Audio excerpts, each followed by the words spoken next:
All right, hey everybody, I'm Jeff Rubenstein from the PlayStation Blog and PlayStation Blogcast, and this is the God of War Ascension PAX panel. So thank you for those of you joining on Twitch TV, and thanks all of you for taking time out for PAX to come out to the Unicorn Theater. At first we didn't think Unicorn Theater was a great fit for Kratos and God of War, but then we found that. The sad thing is we did not create that.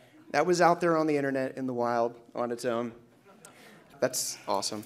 So let me introduce the panel here. Directly to my right is game director Todd Papy. You were the lead designer on God of War 3. You are following in the footsteps of David Jaffe and Cory Barlog and Stig, but your experience is a lot different, and that really affects how God of War Ascension is going to be. So next up, Marianne Krozik. So, Marianne, you're the award-winning writer of the God of War series. Patrick Murphy, you are the principal character artist. I want to introduce Mark Simon, the lead designer on God of War Ascension. First, let's start off with the story of God of War and going through the days, and well, let's watch this first. And even though Kratos sat on the throne as the new God of War, he was haunted by visions of his family. But the hands of death could not defeat him. The sisters of fate could not control him. And on this day, the man, the legend, Kratos, will have his revenge. When you're putting together, when you're concepting God of War and God of War Ascension coming up, where do you start with like these epic moments? We totally want to do this, and then you string the story around it, or how does this all come together? On 3, we really started talking about set pieces and kind of we knew where we had to start, and then from there it was kind of figuring out, okay, well, what kind of set pieces do we want to do? And we would have very, very rough ideas, and Stig and Marianne started wrapping the story around it. We throw a shit ton of ideas against the wall and maybe 5 stick, or we start combining other ones to make a big moment. So Marianne, do you come to this team and say, hey, I was reading the Iliad, and this part was like really badass, and how does that come together? Well, on God of War 1, actually, I came in and David had a pretty good framework of what he wanted the game to be, and he had an idea of what he wanted the character to have experienced story-wise, but he didn't have any specifics, so we kind of started filling in those. So from my point of view, it was definitely more about the story than the big moments. So let's talk about Kratos. Where did he come from? What were the early conversations? David Jaffe's brainchild? Yeah. When I really drilled down on who Kratos is, I just tried to figure out, as a warrior, kind of what's your worst day. It's a writing exercise where the worst day is when, as a warrior who kills people, he kills his own people. So. And then it grew from there. But why do people like Kratos, do you think, despite him almost against his own will? For me, the reason he is likable is because we tried to give him a human story. And I think very much the allegory of 1 and going forward was sort of this idea of ambition. It's like, what will you sacrifice to get what you want? And, you're working with guys that are at the studio 18 hours a day, and they're missing time with their family, and there are things that get sacrificed to make these things great. And I think that was sort of an overarching theme.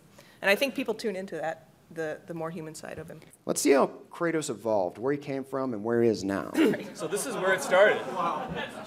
This is 2002 early Kratos design done by Charlie Wen. And I wanted to show this stuff because it's really never been, I have an archive of tons of this old art, but what's cool about it is it just shows how much work it takes to really create a new IP. It took a long time to find him.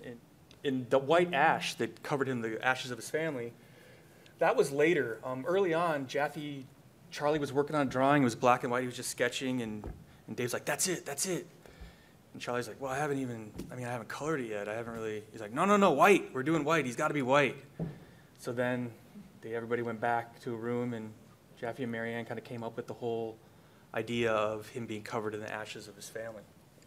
And the blue tattoo as well, this is another, I'll show a series of these, but these are also early face concepts too. These are ideas, and Dave, I can remember hearing stories about Dave walking around to people's desk with a red tattoo and a blue tattoo and say, which one?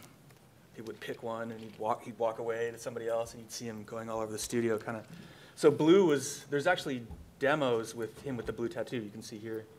But this is early Kratos, and you can see that he was also thinking about the weapon at the same time, and that was a huge part of the development of the character was the weapon. So yeah, this is the very first demo for God of War. I don't know if this has ever been This is seen. this is a prototype. On a boat. This is the prototype for the game, the first thing. But you'll see a lot of the, you know, when they were doing this, it was they wanted to feel kind of high adventure. Animation. And he is on a boat. He is It on a always boat. starts on a boat. Yeah. There certainly are elements of the game. As this progresses, you'll see that it's definitely God of See War. swimming.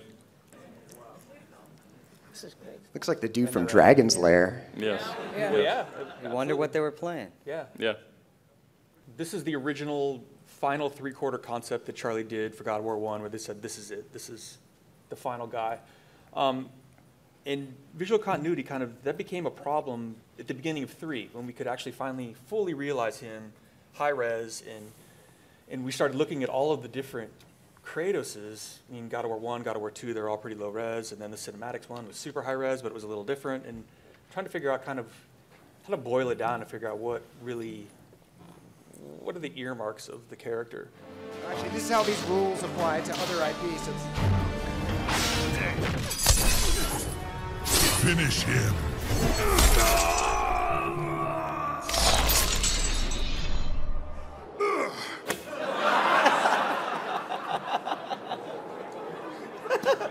Crushed it.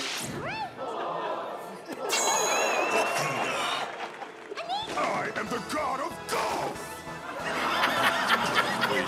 There's a team of key leads that, you know, review every single thing that kind of goes through. So if it has to do with animation, then it goes to Bruno or one of our key animators. Has to do with combat, then our key combat designers play the game and give feedback. That's what we did on Soul Calibur. That's what we did on MK. It's a small village that helps raise him. Let's move on to God of there War we go. Ascension.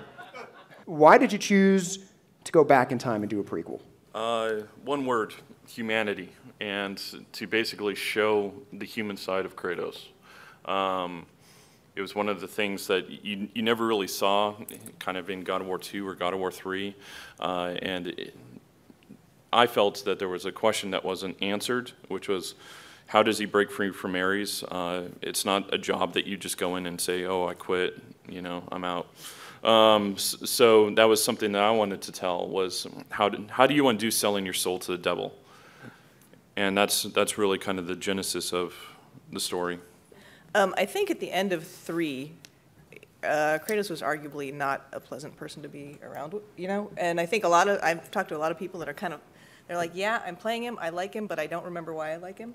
So I think we're going back to that. I remember on 1, David used to walk around and go, is he an asshole or is he a tortured soul? Like, which one is he? And the answer always, to me, was he's both. He's an asshole because he's a tortured soul. And I think we're going to go back to that tortured soul, kind of why he kind of became the asshole that he became. So early on, we looked at everything, how he runs, how he jumps, how he climbs on walls. You see some of that stuff in the demo that we have now. The way he climbs on the walls is different. The way he fights is different. And one of the big things that, like, you try to tell somebody and they're just like, yeah, that sounds cool, but until you play it, you don't really know what the heck we're talking about. But this game, we've got our engine done now. You know, we don't have to redo the engine. We don't have to redo a lot of that tech now. So we have that luxury where we can look at our design elements and go, man, let's make it awesome. So previous Gods of War games, critical and commercial success is all single player. So why multiplayer? Well, the genesis of the idea came about when we were finishing up God of War 3. We have a challenge arena where it's Kratos versus Kratos, or soul version of him, and Adam Poole, our lead combat designer in 3, he got Kratos so you could fight against each other, and that's kind of where it was, oh shit, we can do this. Who are the big bads in God of War Ascension? We're about to find out. In the time before the Titans, before the gods of Olympus, a great battle was waged, and from this rage, this madness of war, the Furies were brought forth. The Furies were bound to no one, for the Furies sought retribution only for those they deemed guilty.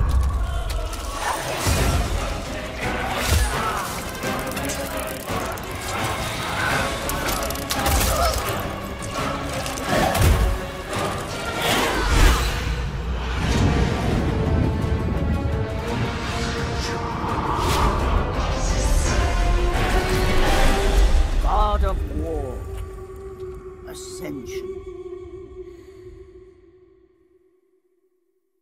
PlayStation. That is Megara. So she's one of the three Furies. You saw silhouettes of the three Furies at the end, but she would be basically the enforcer. The whole idea behind her is that she's got these growths coming out of her back, and she can kind of walk around Doc Ock style, and she can obviously impale people with that. But she is a grappler. She wants to get her hands on you, beat the shit out of you.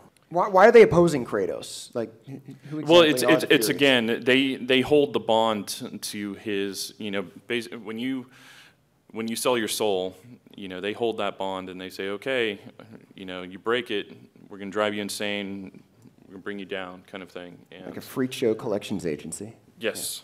So, and that's basically what they do. They hunt you down, they drive you mad. And let's give it up now for Todd, Marianne, Patrick, and Mark, your God of War Ascension leads. Thank you guys for coming. PlayStation.